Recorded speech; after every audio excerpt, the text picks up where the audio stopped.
Pelajaran lain yang cukup berharga dari hadis tersebut adalah bahwa akan lebih bermanfaat apabila manusia menetapkan sebagian penghasilannya untuk diinfakkan di jalan Allah Subhanahu wa taala.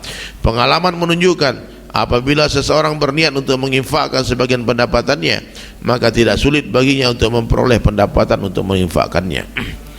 Sebaliknya, pikiran yang mengatakan nanti saja, jika ada kesempatan yang baik untuk menginfakkannya, saat itu saya akan menginfakkannya, maka akan sulit baginya untuk mengetahui saat yang paling baik untuk bersedekah.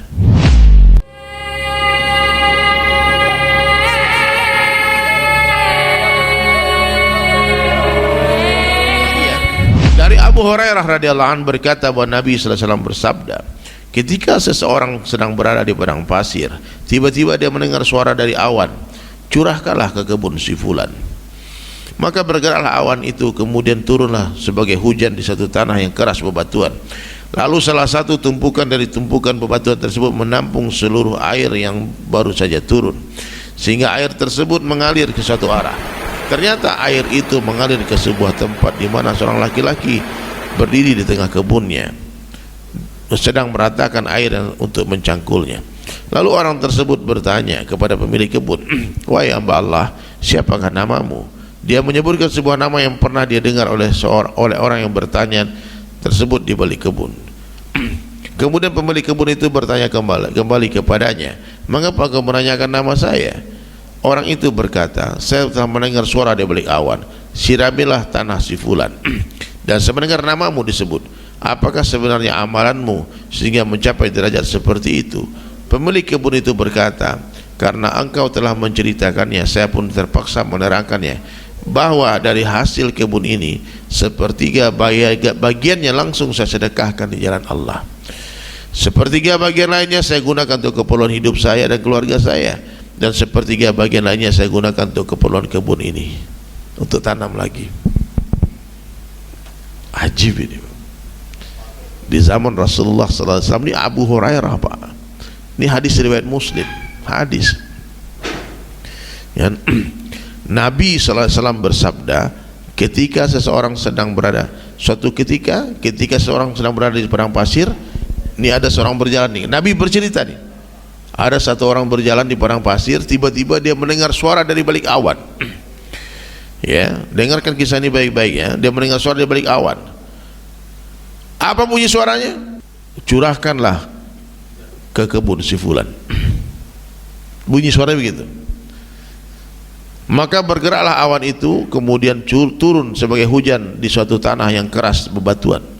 Lalu salah satu tumpukan dari tumpukan bebatuan tersebut menampung seluruh air yang baru saja turun, sehingga air mengalir ke satu arah. Ternyata air itu mengalir ke sebuah tempat di mana seorang laki-laki berdiri di tengah kebun tersebut sedang meratakan air dengan cangkulnya. Jadi air tadi yang turun di gunung bebatuan tadi mengalir ke satu kebun. Allahu Akbar. Lalu orang tersebut bertanya kepada pemilik kebun, wahai hamba Allah, siapakah namamu? Di hadis ini enggak ceritakan namanya siapa. Siapakah namamu? Lalu dia menyebutkan sebuah nama yang pernah dia dengar di balik awan tadi. Jadi di dalam awan itu tersebut namanya. Cuma Rasulullah tidak bercerita tentang namanya. Siapa nama itu enggak diceritakan. Ya. Wahai hamba Allah, siapakah namamu? Dia menyebut sebuah nama yang pernah didengar oleh orang yang bertanya tersebut dari balik mendung tadi, awan tadi. Kemudian pemilik kebun itu balik bertanya kepadanya, mengapa engkau menanyakan nama saya? Orang itu berkata, saya telah mendengar suara dari balik awan, siramilah kebun si fulan, dan saya mendengar namamu disebut. Apakah sebenarnya amalanmu sehingga kamu telah mencapai derajat seperti itu? Pemilik kebun itu berkata, karena engkau telah menceritakan kisahmu, saya pun terpaksa menerangkan bahwa dari hasil kebun ini sepertiga hasilnya langsung saya sedekahkan di jalan Allah, sepertiga untuk keperluan keluarga saya dan sepertiga lain untuk keperluan kebun ini, untuk modal lagi, nanam lagi. Betapa barokahnya hanya dengan bersedekah sepertiga penghasilan atas nama Allah. Kebunnya dijaga dan dipelihara oleh Allah Subhanahu wa taala secara gaib. Kejadian tersebut merupakan suatu contoh yang nyata dari pembahasan sebelumnya, bahwa dengan bersedekah harta seseorang tidak akan berkurang. Pelajaran lain yang cukup berharga dari hadis tersebut adalah bahwa akan lebih bermanfaat apabila manusia menetapkan sebagian penghasilannya untuk diinfakkan di jalan Allah Subhanahu wa taala. Pengalaman menunjukkan apabila seseorang berniat untuk menginfakkan sebagian pendapatannya, maka tidak sulit baginya untuk memperoleh pendapatan untuk menginfakkannya.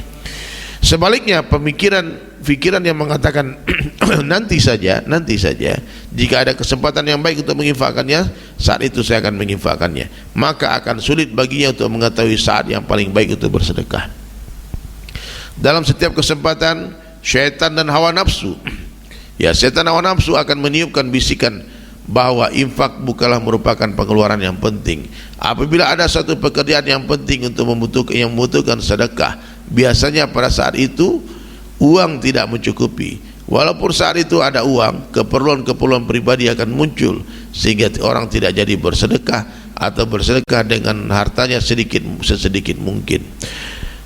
Merupakan perbuatan yang sangat terpuji apabila seseorang bersedekah. Apabila seorang berusaha menyimpan sejumlah pendapatannya dengan niat untuk bersedekah pada suatu waktu yang diperlukan, maka ketika ada kesempatan untuk menginfakkannya, hati orang tersebut tidak akan merasa sempit, karena memang telah direncanakan untuk menyedekahkan uangnya yang telah disimpan.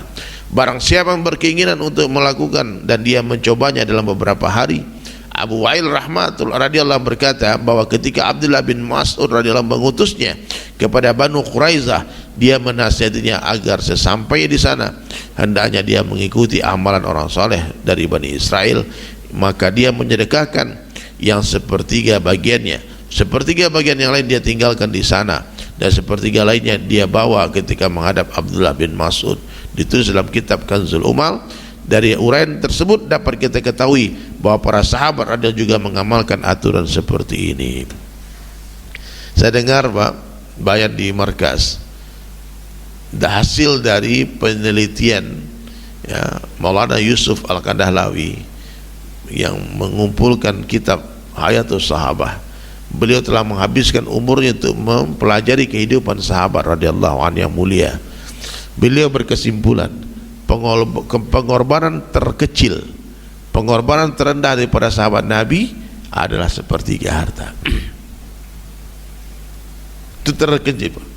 Dan beliau mengatakan kalau di bawah sepertiga munafik. Dan itu bukan pengorbanan harta saja Pak, waktu juga sepertiga. Kalau 12 bulan, 1 bulan, 1 tahun, maka sahabat itu minimal mengorbankan waktunya 4 bulan untuk pergi berdakwah.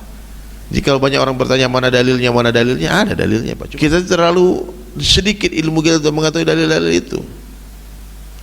Nah, maka Maulana Umar Palanpuri membuat sebuah bahasa yang sederhana, bahwasanya khuruj fisabilillah, keluar dari jalan Allah ini dengan tertib 3 hari 40 hari 4 bulan ini adalah satu sarana umat, adalah sebuah sarana umat untuk pembentukan sifat mulia secara bertahap-tahap, suatu sarana tarbiyah untuk membentuk sifat mulia secara bertahap-tahap. Ya, siap insyaallah ya. Siap menginfakkan sepertiga harta? Jadi kalau sepertiga, kalau ada uang 900.000 sekarang 300.000 infakkan. Ya. Kalau uang 30 juta berarti 10 juta infakkan sepertiga di jalan Allah, untuk dakwah, untuk ibadah, untuk ta'lim, ya, untuk khidmat. 4 amalan Pak, harta digunanya untuk dakwah. Ya, hartamu yang banyak itu bantu orang untuk keluar jalan Allah Subhanahu wa taala. Nah, jadi hadirin sekalian, ini penting nih. Ada 4 nih kesimpulan tadi, ada 4 golongan manusia tadi. Yang pertama, nah, catat baik-baik ya. Orang yang pertama, orang diberi ilmu dan diberi harta. Yang kedua, orang diberi ilmu tak diberi harta. Yang ketiga, orang tidak diberi ilmu tidak diberi harta. Yang keempat, tidak diberi ilmu tak diberi harta. Orang diberi ilmu diberi harta itu derajat tertinggi, sehingga dengan ilmunya dia menggunakan hartanya untuk agama Allah, ya, bermanfaat hartanya, dia dimuliakan juga di dunia. Yang kedua, orang yang diberi ilmu tak diberi harta. Orang ini punya angan-angan, kalau dia berharta, kalau aku kaya, aku akan tiru abang itu, Aku akan infakkan hartaku juga. Kalau aku kaya, aku bangun masjid. Kalau aku kaya, aku bangun pesantren. Ya, meskipun dia tak sempat membangun masjid dan pesantren, tapi karena niat baiknya dia dapatkan pahala yang sama dengan pahala orang yang berinfak. Dan golongan pertama. Yang ketiga, orang yang tidak berilmu, tidak berilmu tapi diberi harta.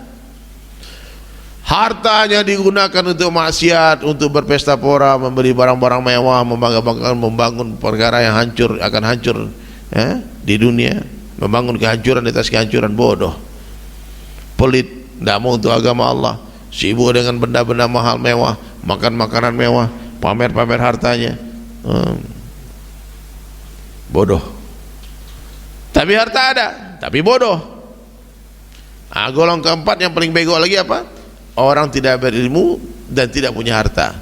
Dia berandai-andai, berangan-angan, kalau aku kaya, aku tiru abang ini yang nomor 3 tadi.